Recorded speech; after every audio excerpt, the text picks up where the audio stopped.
Bom dia, meus queridos alunos do sétimo ano, tudo bom? Bom início de semana para todos. Tomara que tenhamos início do mês, 1º de junho. Tomara que tenhamos uma semana bastante produtiva, que a gente possa fazer as atividades propostas pelos professores ao longo da semana, participar das lives, entregar as atividades no prazo correto e que a gente possa cumprir e esperar que as autoridades nesse mês, que tudo esteja ok, a gente já possa voltar com a nossa presença física no colégio. Caso não, vamos continuar dando esse suporte para vocês durante todo esse período, esses dias de aula online para vocês, tá bom? Beleza? Meus queridos alunos do sétimo ano, nós vamos hoje iniciar um capítulo show.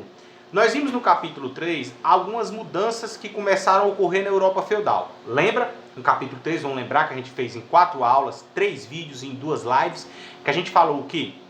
A Europa começou a mudar a partir do século XI. Como? Começou a haver um maior volume de comércio. As pessoas começaram a sair do campo para ir para a cidade. Começou uma força e surgimento de uma nova classe, que começou a ser denominada como burguesia.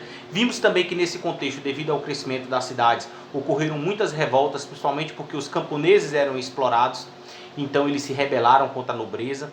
Vimos também as cruzadas, que mudaram a realidade do mundo. As cruzadas, que foram movimentos militares que abriram novas rotas comerciais para os europeus rumo ao Oriente Médio. E hoje nós vamos estudar uma das consequências dessa transformação, que é o renascimento. Como a própria palavra fala, pessoal, coloquem aí na página, no livro de vocês, por favor, na página 86. Como o próprio nome diz, renascimento vem de renascer.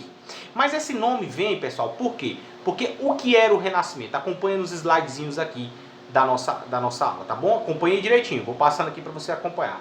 Primeiro, vamos para o contexto, tá bom? Vou aqui diminuir para a gente poder acompanhar, tá? Primeiro, o que foi o Renascimento? O conceito.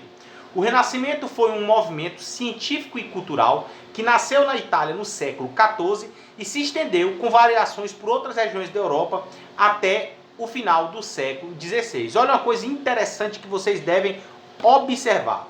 Vale destacar que nesse período que nós vamos estudar, pessoal, ocorreu, segundo a história, lembra daquela divisão que vocês estudaram ano passado, daquela divisão pré-história, Idade Antiga, Idade Média, Idade Moderna e Contemporânea. Então foi a partir do Renascimento que ocorre historiograficamente uma divisão da história, da Idade Média para a Idade Moderna. Essa divisão ela é feita, pessoal, para que melhor a gente possa entender os períodos da história, certo? Então o Renascimento, como o próprio nome diz, foi um movimento que buscava renascer. Porque o que o movimento renascentista dizia?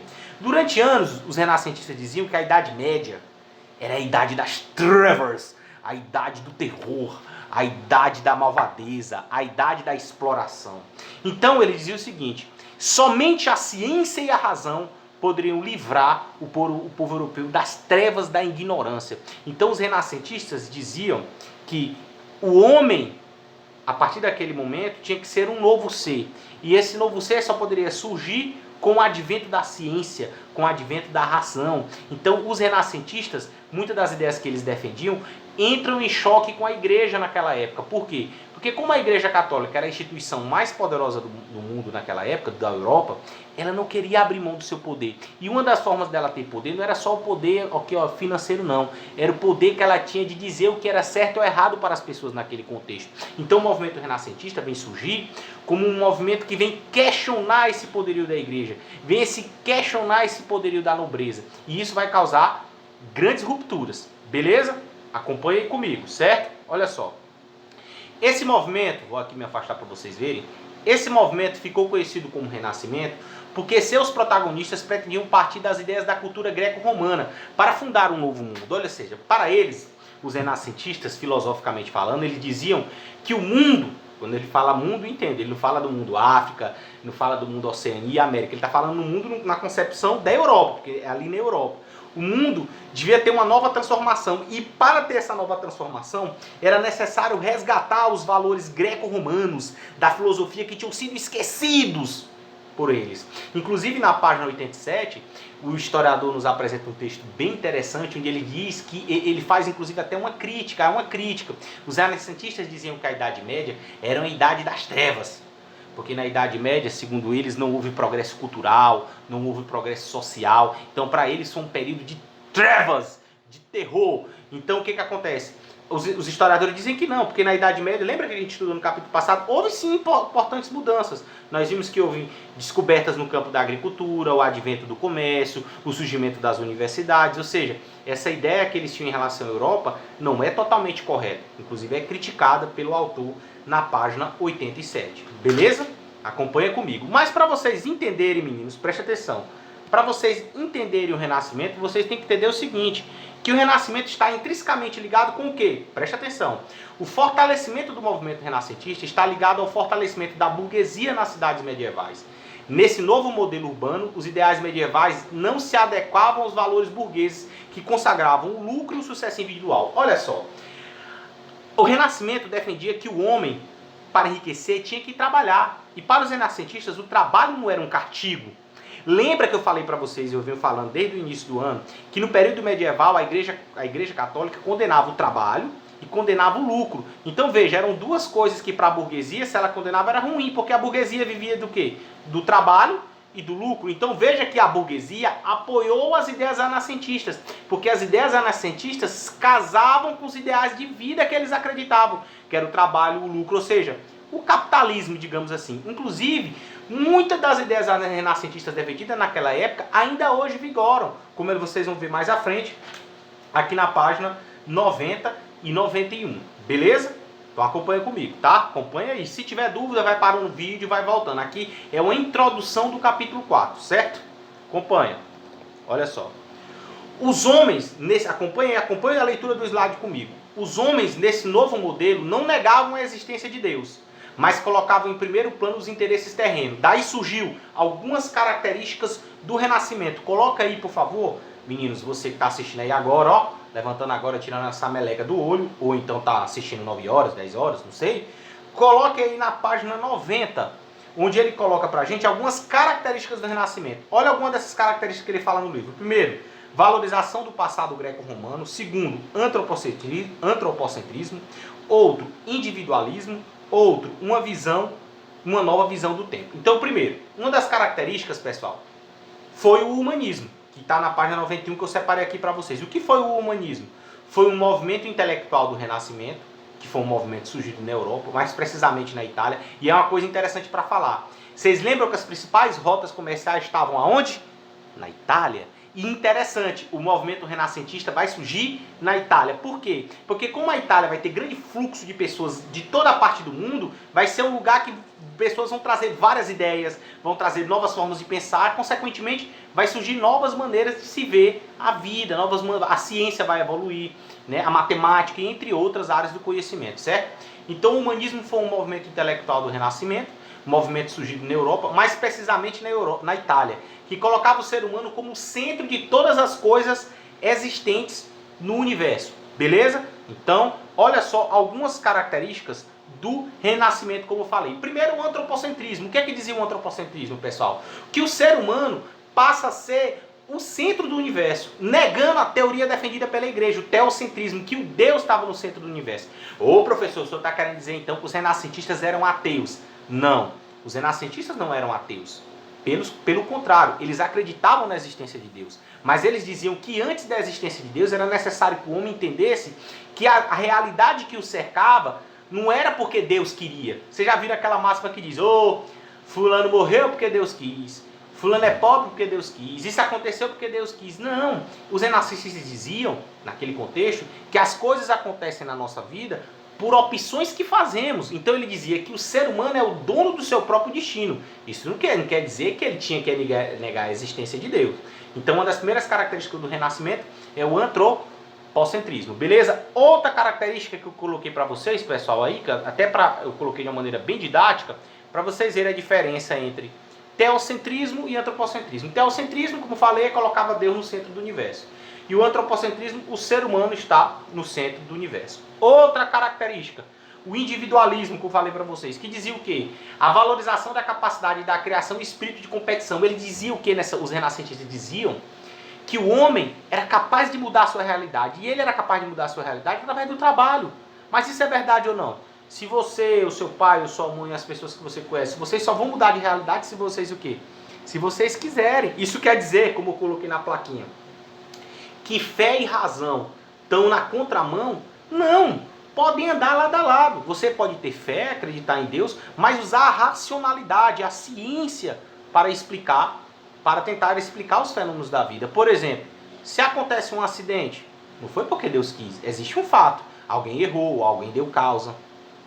Certo? Então tudo na vida tem uma explicação científica. Daí os renascentistas dividirem que o homem ele é responsável pelo seu próprio destino. Portanto, por ser um ser individual, ele devia trilhar o seu próprio destino. Outra característica era o quê?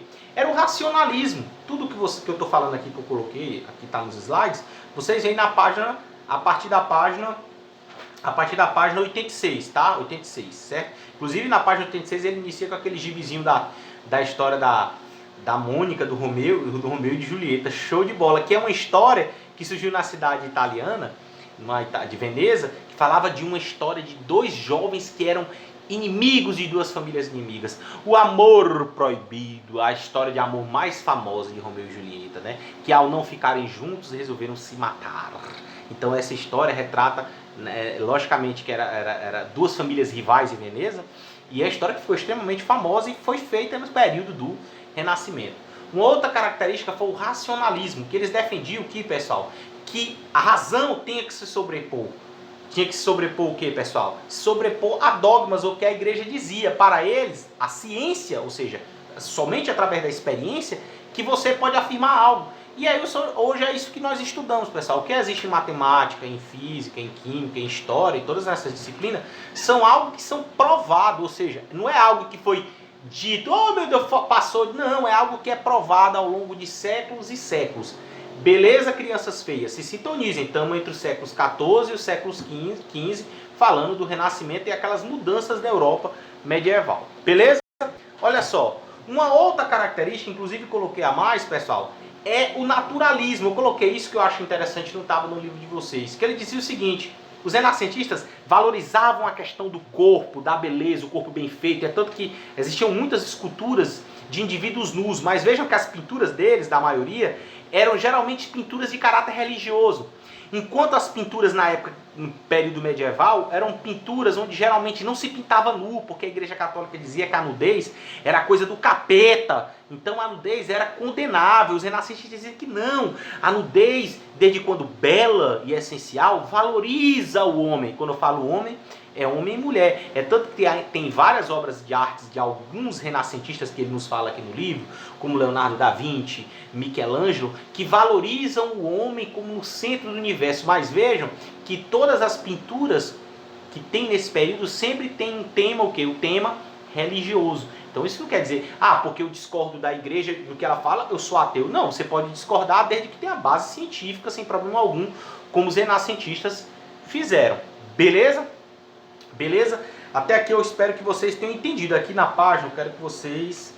Nós estamos aqui na página 90. Então, 86... Se liga aí, a gente explicou até agora. 86, 87, 88, 89, 90 e 91. Tá bom? Segura aqui para eu ver um negocinho. Segura aqui, só ver aqui uma coisinha que eu quero que vocês... Olha só. Então vamos lá, voltando aqui. Estamos dentro do nosso tempo que eu quero que vocês observem, certo? Tá bom? Até aqui, dúvidas. Olha uma coisa interessante que eu deixei para falar aqui para vocês. A Igreja Católica defendia naquela época, pessoal, que o Sol estava no centro do universo. Certo? Certo? Ele dizia que o Sol estava no centro do universo. Só que Galileu Galilei vai chegar na época como renascentista e vai dizer, note, coloque aí, acompanhe aí quando vocês forem ver mais à frente. Está aqui na página, só um momentinho aqui com vocês. Está na página 101, pessoal. Como Copérnico e Galileu dizem que não, eles vão estudar e vão dizer que não. Na verdade, o que está no centro do universo não é a Terra, perdão. Eu falei para vocês errado. A igreja dizia que quem estava no centro do universo era a Terra. Quem estava no centro do universo era a Terra. Só que os cientistas renascentistas como Galileu Galilei e o Copérnico dizem que não. Quem está no centro do universo não era a Terra, era o Sol. Olha, a igreja vai em cima, porque a igreja defendia a teoria heliocêntrica, enquanto Galileu Galilei e Copérnico defendiam a teoria geocêntrica, ó, geoterra, porque a igreja tinha medo que com essa teoria fosse colocado anos e anos da ideia de que o centro do universo era a Terra e, portanto, ali estava o seu poder. Não! O Sol era o centro do universo e foi provado, como eles provaram, e hoje, vocês sabem, que o centro do universo é o que, pessoal? O centro do universo é o Sol. Beleza? Então, até aqui o que eu vou querer de vocês. A gente vai dividir essa explicação desse capítulo em duas partes. Então, eu expliquei para vocês aqui até o início, página 91, e eu vou querer o que de hoje de atividade para vocês? Eu quero que vocês leiam o capítulo 4 todos e me façam um resumo, como a gente sempre faz em sala, aquela introdução e aquele resumo, show de bola. Um resumo com no mínimo 2 folhas e me entregar no dia 8. Paramos aqui na parte do heliocentrismo, tá bom? Segura aí que a história é dinâmica e uma boa semana para todos e minha atividade é até o dia 8. Faça as atividades, participe das lives e assistam as aulas gravadas. Valeu, um abraço e bom início de semana. Vamos estudar.